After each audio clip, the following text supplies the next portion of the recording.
نحمده ونصلي على رسوله الكريم أما بعد فأعوذ بالله من الشيطان الرجيم بسم الله الرحمن الرحيم رب اشرح لي صدري ويسر لي أمري واحلل عقدة من لساني يفقه قولي السلام علیکم ورحمۃ اللہ وبرکاتہ۔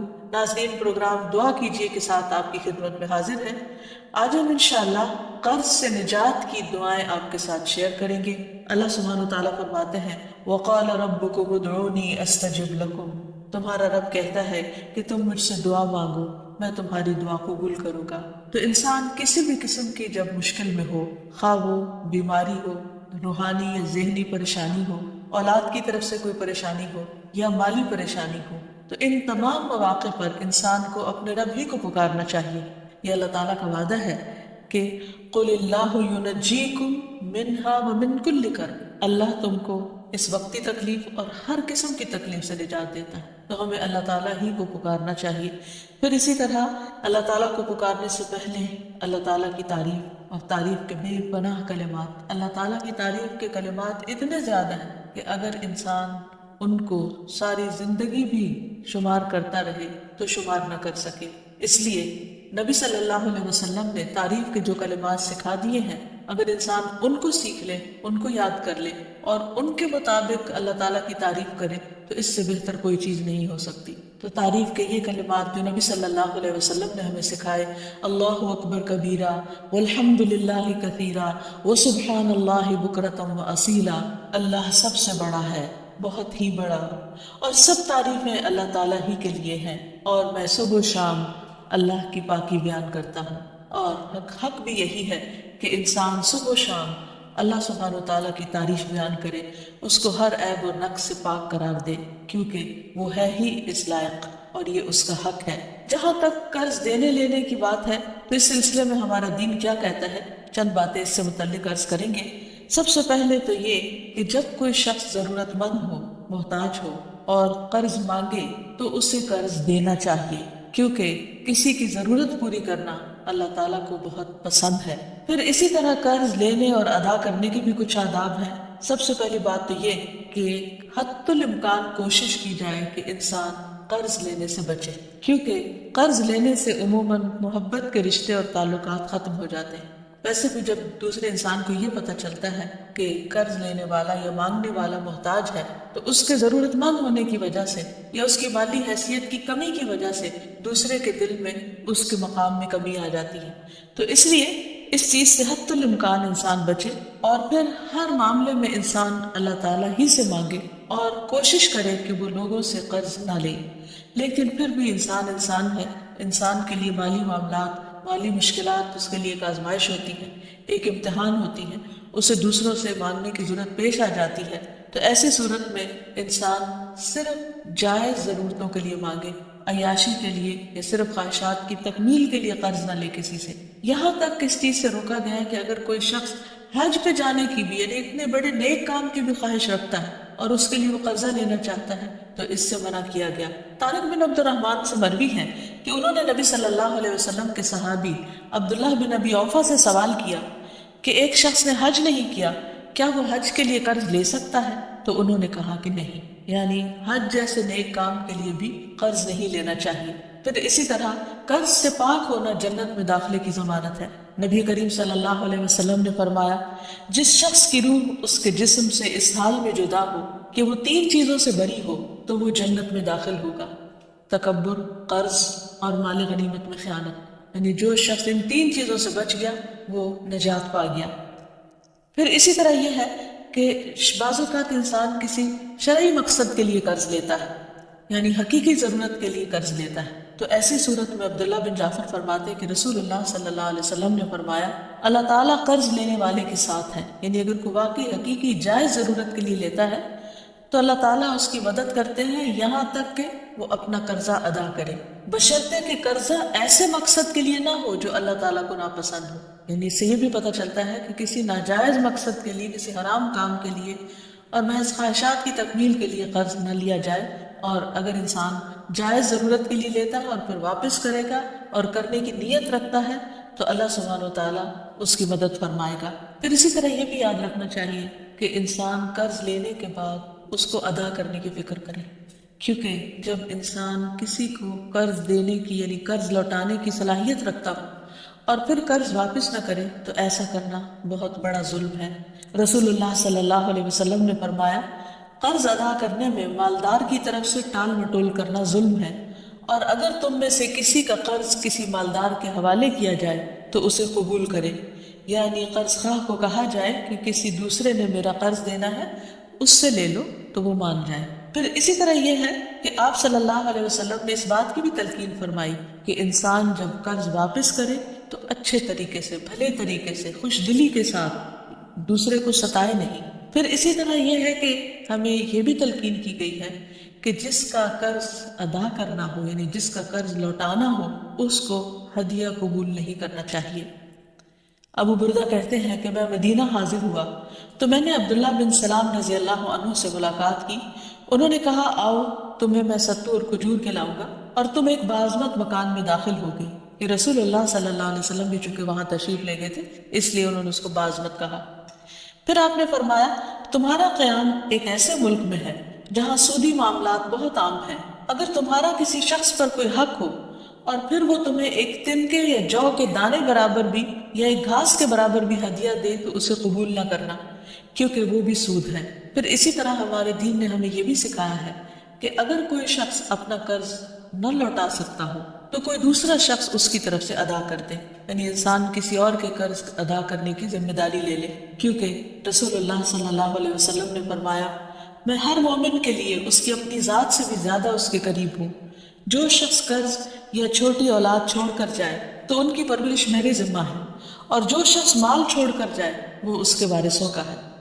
تو اس سے یہ پتہ چلتا ہے کہ نبی صلی اللہ علیہ وسلم دوسروں کے قرض ادا کر دیا کرتے تھے۔ پھر اسی طرح زکوٰۃ سے بھی قرض کی ادائیگی کی جا سکتی ہے۔ قرآن مجید میں آتا ہے، انما الصدقات للفقراء والمساکین والعاملین علیہا والمؤلفة قلوبهم وفي الرقاب والغارمین وفی سبیل اللہ وابن السبیل فریضۃ من اللہ واللہ علیم حکیم۔ بے شک صدقات تو دراصل فقیروں، مسکینوں اور ان کارندوں کے لیے ہیں جو ان کی وصولی پر مقرر ہیں، نیز تالیف قلب، غلام آزاد کرانے، قرضداروں کے قرض اتارنے، اللہ کی راہ میں اور مسافروں پر خرچ کرنے کے لیے ہیں۔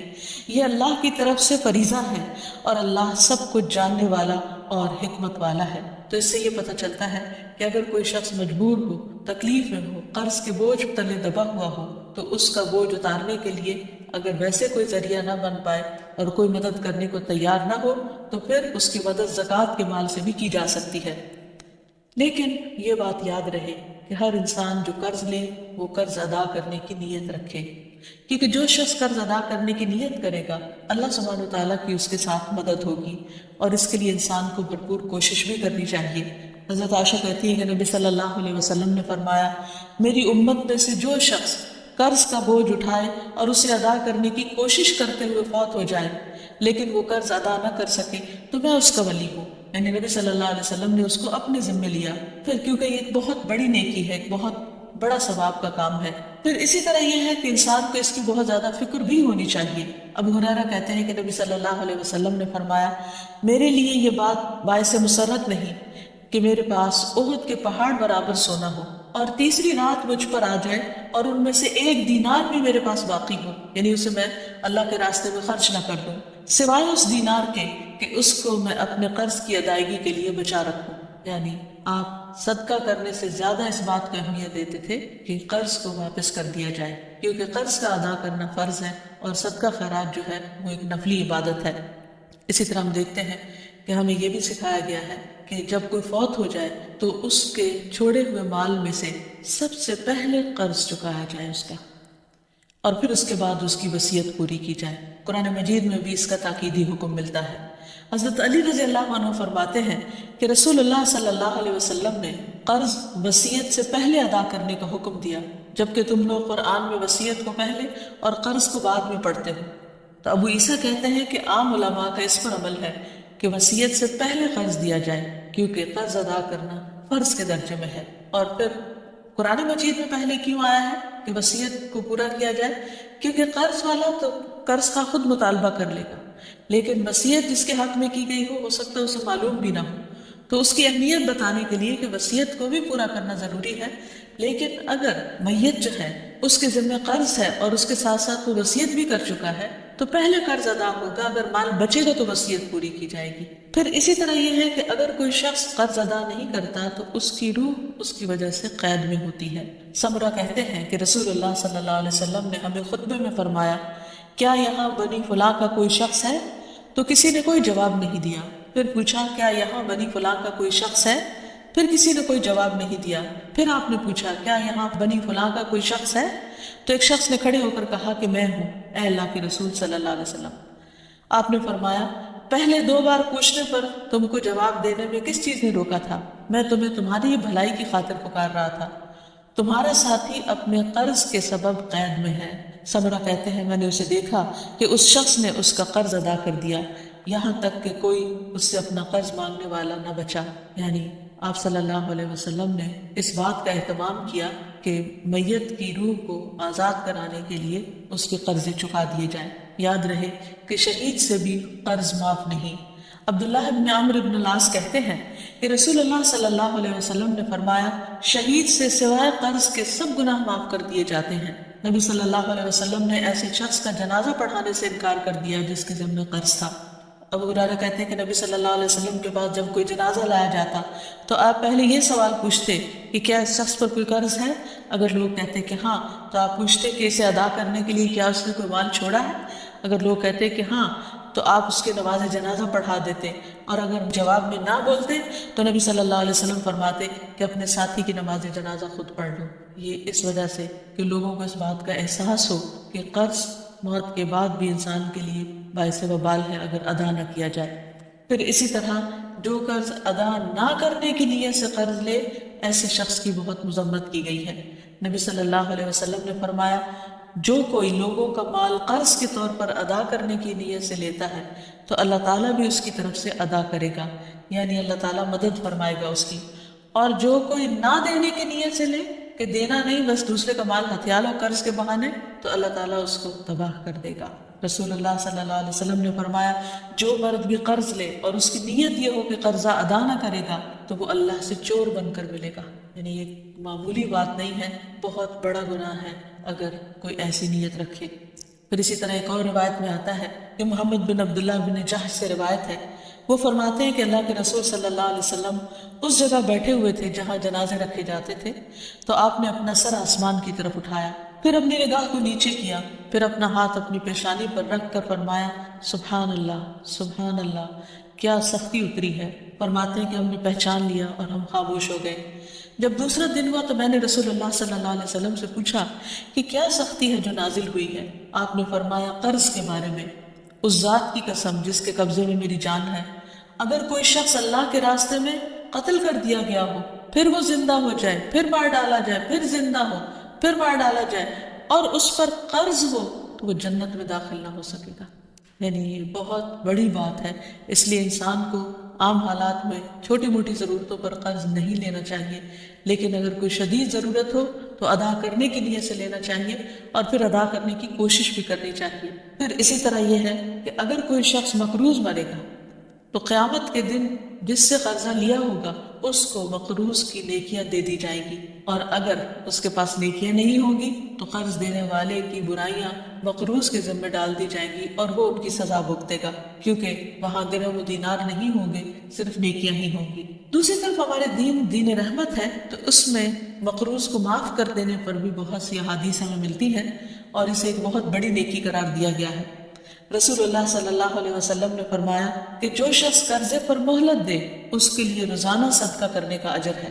برادہ رضی اللہ عنہ سے مروی ہے کہ میں نے نبی صلی اللہ علیہ وسلم کو یہ فرماتے ہوئے سنا کہ جو شخص کسی تنگ دست مقروض کو مہلت دے دے اسے ہر دن کے عوض اتنا ہی صدقہ کرنے کا ثواب ملے گا۔ پھر ایک اور مرتبہ سنا تو نبی صلی اللہ علیہ وسلم نے فرمایا، جو شخص کسی تنگ دست مقروض کو مہلت دے دے اسے ہر دن کے عوض دگنا صدقہ کرنے کا ثواب ملے گا۔ میں نے عرض کیا، یا رسول اللہ صلی اللہ علیہ وسلم، پہلے میں نے آپ کو 1 گنا پھر دگنا ثواب، کا ذکر کرتے ہوئے سنا تو نبی صلی اللہ علیہ وسلم نے فرمایا قرض کی ادائیگی کی مہلت کا وقت آنے سے قبل اسے روزانہ 1 گنا صدقہ کرنے کا ثواب ملے گا، اور قرض کی ادائیگی کی میعاد گزرنے کے بعد مزید مہلت دینے پر 2 ثواب ملے گا۔ تو اس سے یہ پتہ چلتا ہے کہ جتنی جتنی جو مقروض کو ڈھیل دیتا ہے اس کے لیے اجر اتنا ہی زیادہ بڑھتا چلا جاتا ہے۔ پھر قرض کا اجر جنت کے دروازے پر بھی لکھا ہوا ہے۔ رسول اللہ صلی اللہ علیہ وسلم نے فرمایا ایک آدمی جنت میں داخل ہوا، وہ کیا دیکھتا ہے کہ اس کے ایک دروازے پر لکھا ہوا ہے کہ صدقہ کا ثواب 10 گنا اور قرضے کا ثواب 18 گنا ہے۔ یعنی اگر کوئی شخص کسی کو کچھ 1 روپیہ دیتا ہے تو اس کے بدلے میں اس کو 10 نیکیاں ملتی ہیں، لیکن اگر کوئی شخص قرض کے طور پر کسی کو دیتا ہے تو اس کے بدلے میں 18 نیکیاں اس کو ملتی ہیں۔ پھر اسی طرح نبی صلی اللہ علیہ وسلم نے فرمایا ایک شخص لوگوں کو قرض دیا کرتا تھا اور اپنے نوکروں سے اس نے یہ کہہ کر رکھا تھا کہ جب تم کسی کو مفلس پاؤ تو تم اسے معاف کر دیا کرو، ممکن ہے کہ اللہ تعالیٰ ہمیں بھی معاف فرما دے۔ رسول اللہ صلی اللہ علیہ وسلم نے فرمایا کہ موت کے بعد جب وہ اللہ سے ملا تو اللہ تعالیٰ نے اس کو بخش دیا۔ تو گویا جو دنیا میں دوسروں کے قرض معاف کر دیتا ہے قیامت کے دن اللہ تعالیٰ اس کو معاف کر دے گا۔ پھر اسی طرح قرض معاف کرنے والے قیامت کے دن عرش الہی کے سائے تلے ہوں گے۔ رسول اللہ صلی اللہ علیہ وسلم نے فرمایا جس نے تنگ دست کو مہلت دی یا اس کا قرض معاف کر دیا تو اللہ تعالیٰ قیامت کے دن اسے اپنے عرش کے سائے میں رکھے گا، جبکہ اس کے سائے کے سوا کوئی سایہ نہ ہوگا۔ ایسے شخص کو قیامت کے دن کی سختیوں سے بھی نجات ملے گی۔ پھر یہ بھی ہے کہ جو شخص کسی کو قرض معاف کر دیتا ہے اسے قیامت کے دن کی سختیوں سے نجات مل جاتی ہے۔ رسول اللہ صلی اللہ علیہ وسلم نے فرمایا جس کو یہ پسند ہو کہ اللہ تعالیٰ اسے قیامت کے دن کی سختیوں سے نجات دے دے تو اسے چاہیے کہ وہ مفلس کو مہلت دے یا اسے معاف کر دے۔ اور آخر میں دعائیں ادائیگی قرض کے لیے سب سے پہلی بات تو یہ کہ انسان اللہ تعالیٰ سے مدد مانگے، کیونکہ وہ بہترین مولا اور بہترین مددگار ہے، نعم المولا و نعم النصیر۔ اور پھر یہ ہے کہ اگر انسان فکر کرتا ہو اور ادائیگی کی کوشش کرتا ہو تو اس کے ساتھ ساتھ بھی دعا کرتا رہے تاکہ اللہ سبحانہ و تعالیٰ اس کا قرض ادا کروا دے۔ اس سلسلے میں حضرت علی رضی اللہ تعالیٰ عنہ کی ایک حدیث ہے کہ ایک غلام ان کے پاس حاضر ہوا جو زر کتابت ادا کرنے سے عاجز ہو گیا تھا، یعنی آزادی کی قیمت دینے سے عاجز ہو گیا تھا، اور عرض کیا کہ میری مدد فرمائیے۔ حضرت علی نے فرمایا کہ میں تمہیں ایسے کلمات سکھاتا ہوں جو رسول اللہ صلی اللہ علیہ وسلم نے مجھے سکھائے تھے، اگر تمہارے اوپر پہاڑ کے برابر بھی قرض ہوگا تو بھی اللہ تعالیٰ تیری طرف سے ادا کر دے گا۔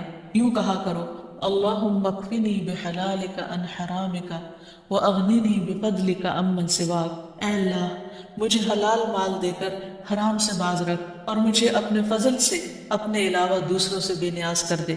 اسی طرح ایک اور روایت میں آتا ہے، حضرت انس سے روایت ہے کہ رسول اللہ صلی اللہ علیہ وسلم نے حضرت معاذ سے فرمایا کیا میں تمہیں ایسی دعا نہ سکھاؤں جس کے ساتھ تم دعا کرو اگر تم پر احد کے پہاڑ برابر بھی قرضہ ہو تو اسے اللہ تعالیٰ تم سے ادا کر دے گا۔ اے معاذ یہ پڑھا کرو اللہم مالک الملک تؤتی الملک من تشاء وتنزع الملک ممن تشاء وتعز من تشاء وتذل من تشاء بیدک الخیر انک علی کل شیء قدیر، رحمن الدنیا والآخرہ ورحیمہما تعطیہما من تشاء وتمنع منہما من تشاء ارحمنی رحمتا تغنینی بہا عن رحمت من سوا۔ اے اللہ بادشاہت کے مالک، تو جسے چاہتا ہے بادشاہت دیتا ہے، جس سے چاہتا ہے ملک چھین لیتا ہے، جس کو تو چاہتا ہے عزت دیتا ہے، جس کو تو چاہتا ہے ذلیل کر دیتا ہے۔ تیرے ہی ہاتھ میں خیر و بھلائی ہے اور تو ہی ہر چیز پر قدرت رکھتا ہے، دنیا اور آخرت کا رحمان اور ان دونوں کا رحیم۔ تو جسے چاہتا ہے دنیا اور آخرت دیتا ہے اور ان کو جن سے چاہتا ہے روک دیتا ہے۔ مجھ پر ایسی رحمت فرما کہ مجھ کو تیرے علاوہ کی رحمت سے بے نیاز کر دے۔ نبی صلی اللہ علیہ وسلم کی دعاؤں میں سے قرض سے پناہ مانگنے کی دعا بھی تھی۔ نماز کے بعد یہ پڑھتے تھے اللہم انی اعوذ بک من المأثم والمغرم، اے اللہ میں گناہ اور قرض سے تیری پناہ مانگتا ہوں۔ کسی نے عرض کیا یا رسول اللہ صلی اللہ علیہ وسلم آپ قرض سے اتنی پناہ مانگتے ہیں؟ آپ نے جواب دیا جب آدمی مقروض ہوتا ہے تو جھوٹ بولتا ہے اور وعدہ کرتا ہے تو خلاف ورزی کرتا ہے۔ پھر سونے سے پہلے کی دعائیں جو ہیں ان میں بھی قرض کی ادائیگی کی دعا ہے۔ پھر اسی طرح سفر میں بھی قرض سے پناہ کی دعا ہے، کیونکہ مسافر کی دعا قبول ہوتی ہے۔ نبی صلی اللہ علیہ وسلم جب کہیں قیام فرماتے تو یہ دعا پڑھتے اللہم انی اعوذ بک من الہم والحزن والعجز والکسل والبخل والجبن ودلع الدین وغلبۃ الرجال، اے اللہ میں تیری پناہ مانگتا ہوں غم اور رنج سے، عاجزی سے، سستی سے، بخل سے اور بزدلی سے، اور قرض چڑھ جانے اور لوگوں کے غلبے سے۔ تو یہ ہے وہ چند مسنون دعائیں جو نبی صلی اللہ علیہ وسلم نے سکھائیں۔ اگر انسان ان کو پڑھتا رہے تو قرض سے نجات حاصل ہو جائے گی۔ اللہ تعالی ہم سب کو ہر طرح کی پریشانیوں سے محفوظ رکھے۔ وآخر دعوانا ان الحمد للہ رب العالمین۔ السلام علیکم ورحمۃ اللہ وبرکاتہ۔